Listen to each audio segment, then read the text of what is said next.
Cancellation पर तुम मिठाई बांट रहे हो, तो नरेंद्र मोदी से पूछो, इस साल मोदी ने बांग्लादेश को 120 करोड़ रुपए दिए नहीं दिए, बताओ मेरे को।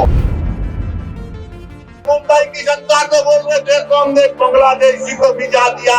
अरे एक और को भिजाओ ना, जो मोदी की बहन बनकर दिल्ली में बैठी हुई है।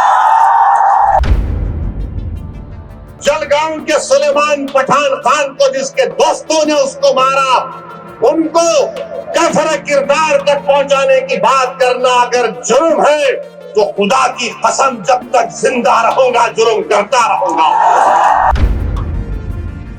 पूरे बीजेपी वाले आज टीवी पर बाजा बजा रहे, हमने एक प्लेयर को वापस कर दिया।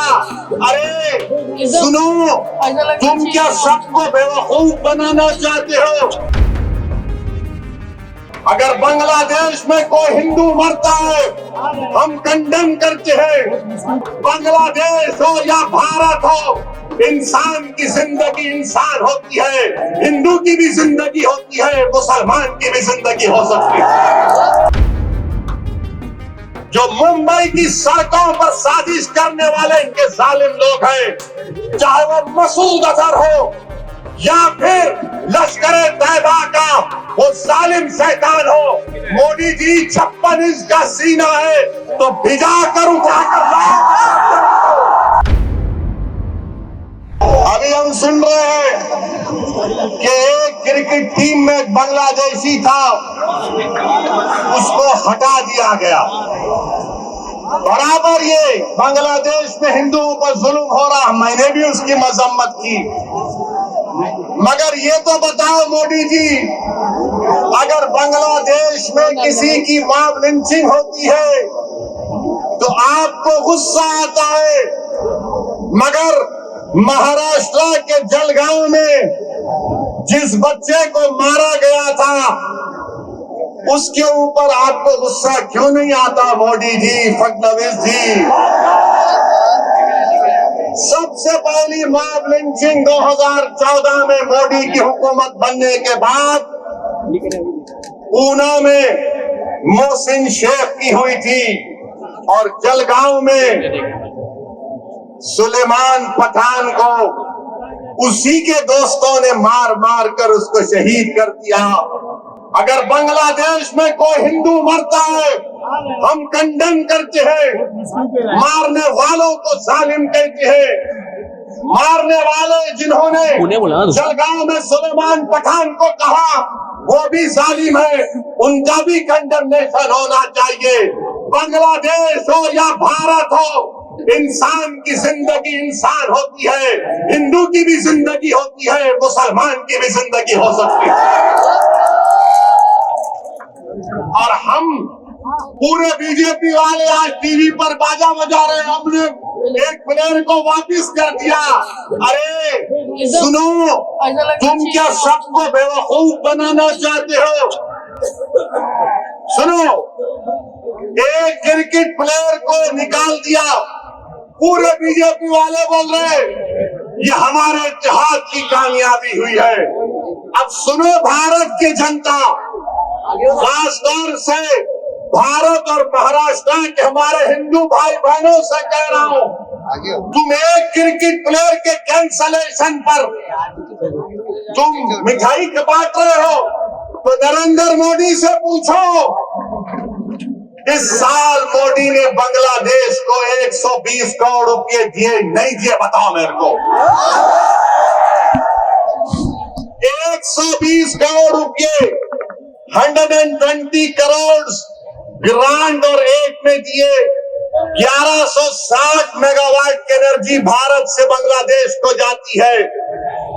और सुनो हमारे हिंदू भाई बहनों, मोदी ने 10 साल में बांग्लादेश को लेटर ऑफ क्रेडिट कितना दिया? $8 बिलियन। $8 बिलियन। और तुम असदुद्दीन ओवैसी को गाली देते हो। सुनो, मैं किसी मजहब का खिलाफ था कभी रहूंगा इंशाअल्लाह ताला, अगर मजलूमों से इंसाफ का मुतालबा करना, अगर मोहसिन शेख के कातिलों को सजा दिलाने की बात करना, अगर जलगांव के सुलेमान पठान खान को जिसके दोस्तों ने उसको मारा, उनको कफर किरदार तक पहुंचाने की बात करना अगर जुर्म है तो खुदा की कसम जब तक जिंदा रहूंगा जुर्म करता रहूंगा। और वो क्रिकेट प्लेयर के थ्रू वो टीम ने उसको 10 करोड़ में खरीदा।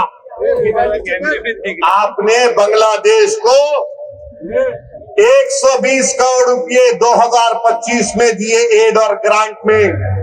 1160 मेगावाट पावर बांग्लादेश को भारत से जा रहा है और 10 साल में मोदी की हुकूमत ने एलओसी दिया $8 बिलियन का, $8 बिलियन का। और तुम नफरत करते हो मुसलमानों से। मैंने पार्लियामेंट में खड़े होकर कहा था कि बांग्लादेश की हमारे हिंदू भाई बहनों की मंदिरों का तहफ्फुज होना चाहिए। आप पैसे दे रहे हैं और यहाँ पर बीजेपी के लोग, क्योंकि महाराष्ट्र का इलेक्शन है, महाराष्ट्र की और मुंबई की जनता को बोल रहे देखो हमने बांग्लादेशी को भिजा दिया। अरे एक और तो भिजाओ ना जो मोदी की बहन बनकर दिल्ली में बैठी हुई है। क्या आप चाहते हो मोहतरमा बांग्लादेश जाए? आप चाहते हो बांग्लादेश को दे दिया जाए? तो लगाओ नारा, नारे तकबीर।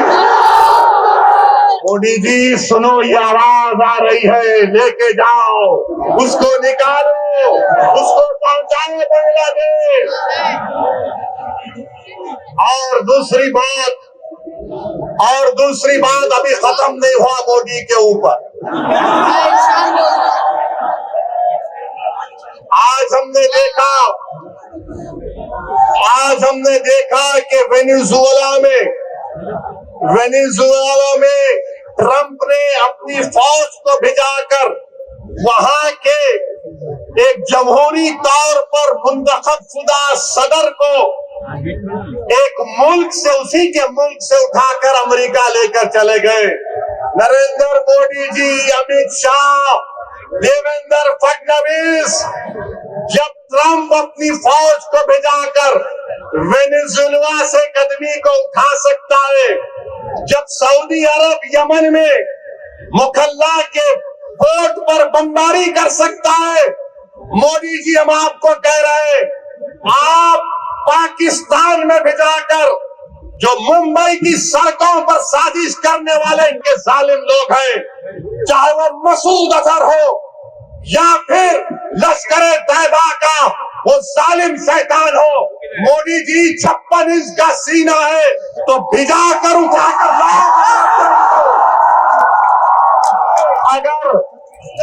अगर ट्रंप कर सकता है तो क्या आप कम है? जब ट्रंप कर सकता है तो आपको भी करना पड़ेगा, क्योंकि मोदी ने कहा था अब की बार ट्रंप सरकार।